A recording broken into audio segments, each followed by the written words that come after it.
Hi everyone, hopefully all of you will be fine. Now we'll discuss sentence structure. This topic is very important as we are going to discuss basic sentence elements. So before moving to our topic, we'll first of all discuss what a sentence is. Like that's the question that everyone has to keep in the mind. Like sentence, like it can be defined as a group of words that starts with a capital letter and it ends at a full stop. And further, we can say like sentence has multiple definitions. Like it can also be said to a group of words within an explicit or a implied subject and finite verb. And further, it expresses complete thought. Like sentence always expresses one complete thought. It gives full sense or full meaning. So we proceed towards sentence structure first. So according to this point of view, sentence it's divided into two parts: subject and predicate.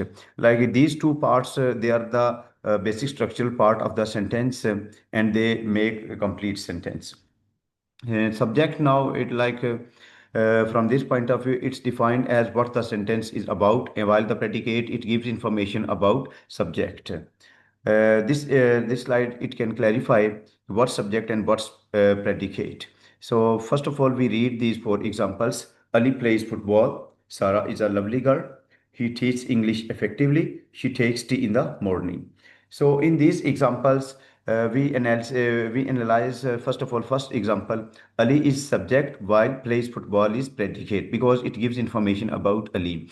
In the second example, Sarah is subject while is a lovely girl is a predicate and it gives information about Sarah that she is a lovely girl.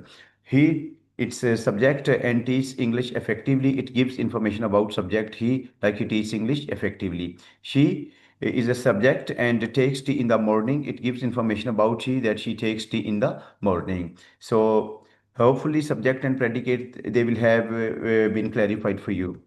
Then we talk about basic sentence elements. Like in sentence, there are also other elements alongside subject and predicate, like which add to the meaning or details. These elements, they include subject, verb, object, complement, and adverbial. Like these are also the part of sentence. So among these five, we have to keep one thing in our view, only two. Like the structure of English sentence basics, that's essential is subject and verb. They are compulsory. Rest of the whole part of English sentence are essential. I repeat, only subject and verb, they are the essential part of English sentence. For example, when we move towards subject and verb agreement, so we focus on subject and verb as well. Rest of the whole part are optional.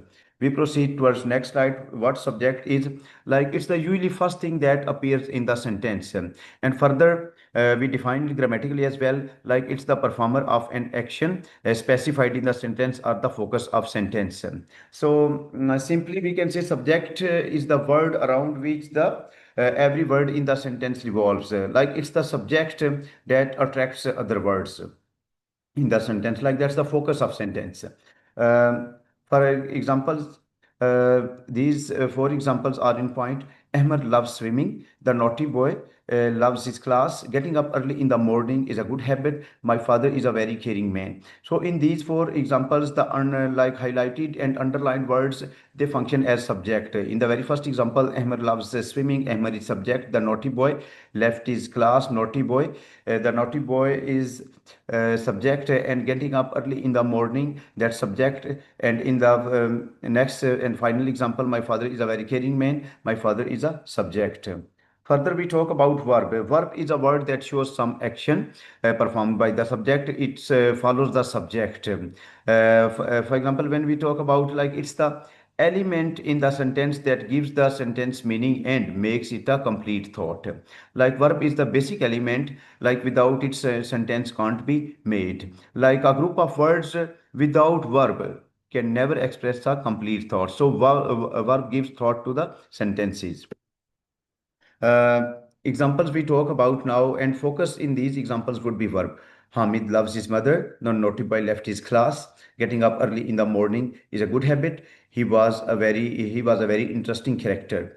Now you would observe underlined and bold words in these four examples, whether they are main verb or helping verb. So they may make complete sentence. For example, in the very first sentence, Hamid loves his mother. If we remove loves, a sentence would be incomplete. Though other parts of sentence, Hamid, his mother, they would be there, but sentence would lose meaning.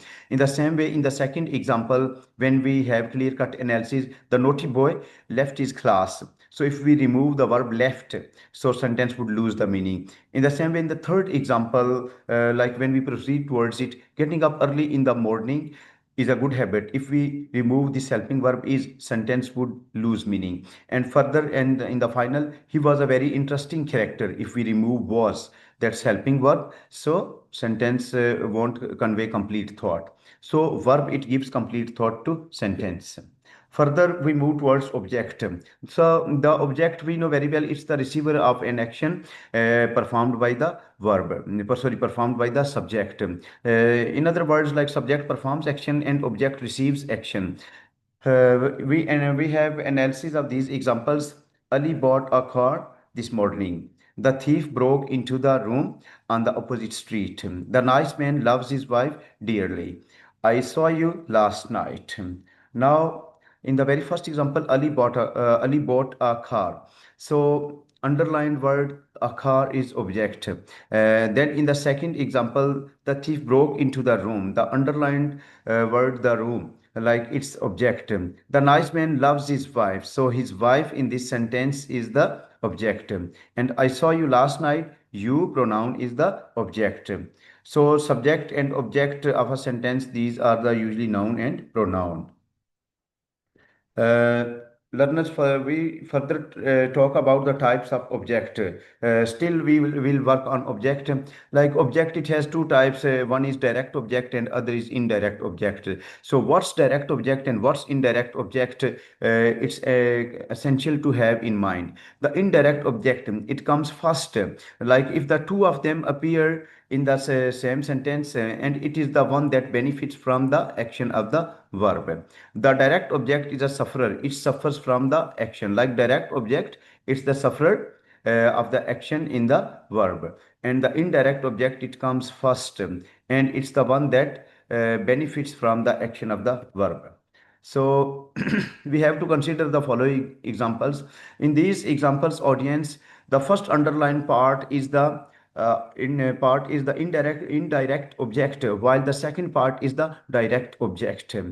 Examples: I gave Sarah a mobile. My dad gave me a wristwatch. The president left his wife much money. Myra's father gifted her a new watch. So we talk about about the first underlined word in this example is the indirect object, while the second part is direct object. So in these examples, in the very first example, so Sarah, it's indirect object, and in the second example, me is indirect object, and in the third example, his wife is indirect object, and in the fourth example, her is an indirect object. While the second part in these examples, in the very first example, mobile is direct object, and wristwatch in the second example is direct object, and much money is direct object in the third examples, and new car in the fourth example is direct object. So in grammar now we'll also talk about complement.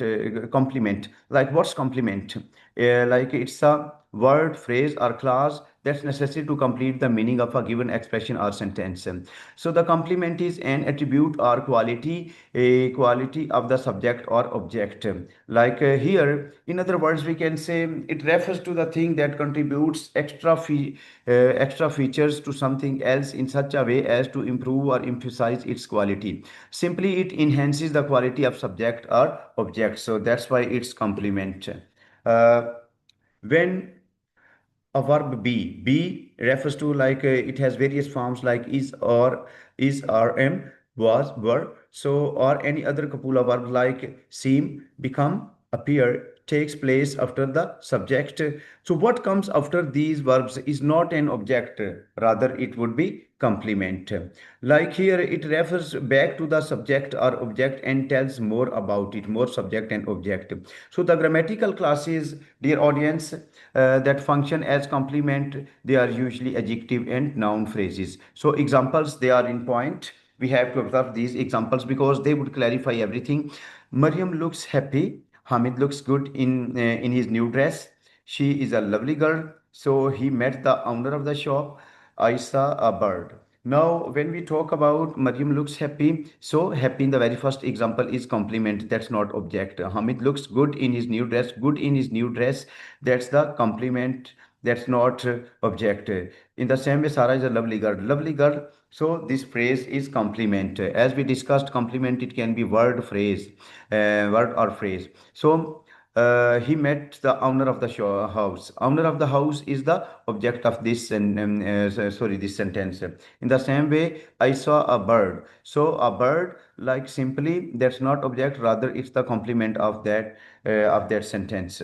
We proceed further towards adverbials now. Okay, what are adverbials? So they are the most mobile, means movable element in the sentence. Like it can occur in the beginning, in the middle, or at the end of the sentence. Unlike the subject, verb, and object and complement that have fixed position, they have immovable positions. But adverbials, they can take place anywhere in the sentence. Start, middle, or end, or in the final position simply. So adverbials, they tell us about the time, place, or manner of an action. Examples of adverbial would be Ali bought a car last night. So Myra intends to stay up late night. The nice man loves his wife deeply. Yesterday I saw you. Sufyan will come early tomorrow. Today I'm very happy. So in these examples, audience, underlined and bold words, they are adverbial simply. Like Ali bought a car last night. Last night is adverbial. Myra intends to stay up late night. Late night is adverbial. And the nice man loves his wife deeply. Deeply is adverbial. Yesterday I saw you. Yesterday is adverbial. Sufyan will come early tomorrow. So tomorrow, early tomorrow is adverbial. Today, I'm very happy. Today is adverbial. So you would see here that the adverbial, they take place in these examples in the beginning and in the final position as well. So that's the end of the lecture, audience. So further, I would say read from elsewhere. Like nowadays, it's the time of rapid changes. A lot of researches they are going on. So this lecture, like it would be helpful for you regarding the basic elements of sentence, like subject, predicate, and then when we talk about complement, object, subject, verb, everything that's important, we have to keep it in our view. So keep on watching and see you soon in new lecture. Thank you very much.